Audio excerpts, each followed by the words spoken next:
Marina Khatun, Mari ma'am. Thank you so much.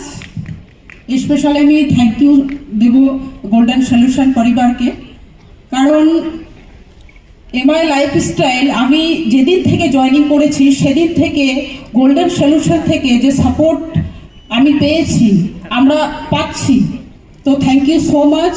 এবং যাদের ছত্র ছায় আজকে আমি আছি, MD Mizanur Rahman sir, Abdul Ansari sir, Sufiyan Ansari, Enamul sir, এবং যেই মানুষটার হাত ধরে আমার এই বিজনেসে আসা, যেই মানুষটা না থাকলে হয়তো এমআই লাইফস্টাইলে আমার জন্মই হতো না, আমি হয়তো মাই লাইফ জানতামই না। তো সেই মানুষটার নাম নেব, আমার মেন্টর, আমার গুরু, আমার আপলাইন মিস্টার আজহার আনসারির জন্য ফাটিয়ে একবার হ্যান্ড ক্লাব চেয়ে নেব স্পেশালি। তো এখানে অনেক মানুষ অনেক কথা বললো, অনেক কিছুই বললো, কিন্তু মাই ডিয়ার ফ্রেন্ডস, আমার লাইফ হিস্ট্রিটা একটু আলাদা, অন্যরকম। এই হলে বসে থাকা প্রত্যেকটা মানুষ নিজেদের সিটে বসে আছেন, একবার বুকে হাত দিয়ে ফিল করেন, চোখটা বন্ধ করে ফিল করেন,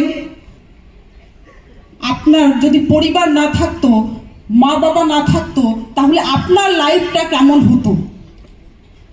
তো আমি যখন এই বিজনেসটা শুরু করেছিলাম তখন কেউ ছিল না, না ছিল পরিবার, না ছিল মা বাবা, না ছিল ফ্যামিলি, কেউ ছিল না, একদম ডাস্টবিন শূন্য থেকে আমি এমআই লাইফস্টাইল শুরু করেছি। অনেকে জানেন আমি লোকের বাড়িতে কাজ করতাম এক সময়। তো সেখান থেকে থ্যাঙ্কস ওপরওয়ালাকে, আল্লাহ গড ঈশ্বরকে গোল্ডেন অপরচুনিটি এমআই লাইফস্টাইল দেওয়ার জন্য।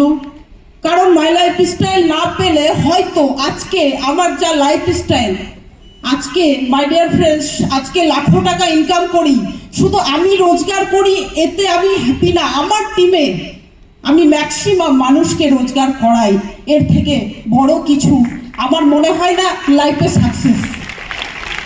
তো মাই ডিয়ার ফ্রেন্ডস, অনেক ছোট্টবেলা থেকে অনেক কষ্ট করে বড় হয়েছি, এমন একটা ফ্যামিলিতে বড় হয়েছি যে ফ্যামিলিতে যদি অসুখ হতো তাহলে ওষুধ খেতে হয় না মাই ডিয়ার ফ্রেন্ডস, এরকম একটা ফ্যামিলি। এখানে অনেক কোয়ালিটিফুল লোক বসে আছেন, আপনারা অনেক মানুষ বসে আছেন আমার থেকে অনেক এডুকেটেড পারসন।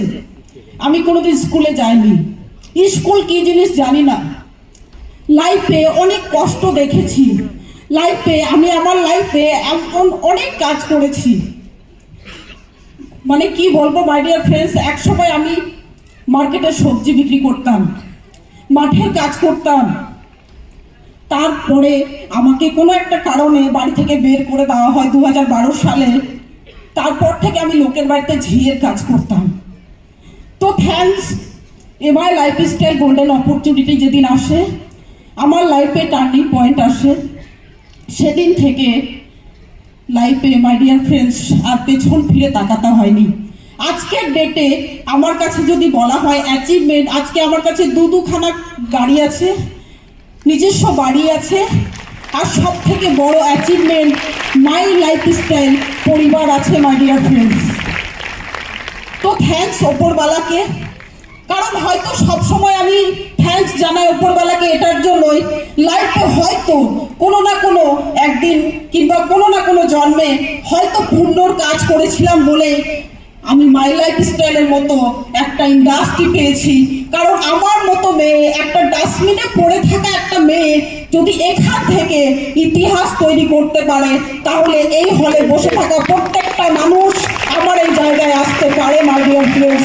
আপনিও পারবেন, আপনার দ্বারাও হবে মাই ডিয়ার ফ্রেন্ডস। তো আজ থেকে প্রায় কয়েক বছর আগে আমিও এই নজরুল মঞ্চে এসেছিলাম 2016 সালে। তখন আমার মনে আছে আমি একদম লাস্টে বসেছিলাম, সুরঞ্জন স্যার স্পিচ দিচ্ছিলেন এখানে। তো সেই চেয়ারে বসে বসে আমি একটাই মাইন্ডসেট করেছিলাম মাই ডিয়ার ফ্রেন্ডস, আমাকে সাকসেস হতে হবে। কারণ আমার পেছনে কেউ ছিল না, না সামনে ছিল না পেছনে ছিল, আমাকে লাইফে দাঁড়াতে হবে। তো মাই ডিয়ার ফ্রেন্ডস, সেই সিটে বসে বসে একটাই ডিসিশন নিয়েছিলাম, একটাই, আমাকে সাকসেস হতে হবে। তো আজকে যারা এসছেন মাই ডিয়ার ফ্রেন্ডস, আপনি আপনার চেয়ারে বসে বসে যদি সেই চিন্তাধারা নিয়ে যদি যান মাই ডিয়ার ফ্রেন্ডস, আপনিও লাইফে সাকসেস হবেন। কারণ লাইফে অনেক সমস্যা আসবে, অনেক ঝড় আসবে, অনেক বাধা আসবে। তো সেই বাধাকে অতিক্রম করে যদি আমি সাকসেস হতে পারি, তারপরেও যদি আমি না পারি সাকসেস হতে, মাই ডিয়ার ফ্রেন্ডস, সেই সমস্যাটাকে সরিয়ে আমাকে সফল হতে হবে। আর তারপরেও যদি আমি সাকসেস হতে না পারি, মাই ডিয়ার ফ্রেন্ডস, তাহলে সেই সমস্যাটাকে টপকে আমাকে সাকসেস হতে হবে, মাই ডিয়ার ফ্রেন্ডস। তারপরে আমি সাকসেস। অনেক লাইফে বাধা আসবে, অনেক সমস্যা আসবে, শুধু এমআই লাইফস্টাইলের হাটটা যদি আপনারা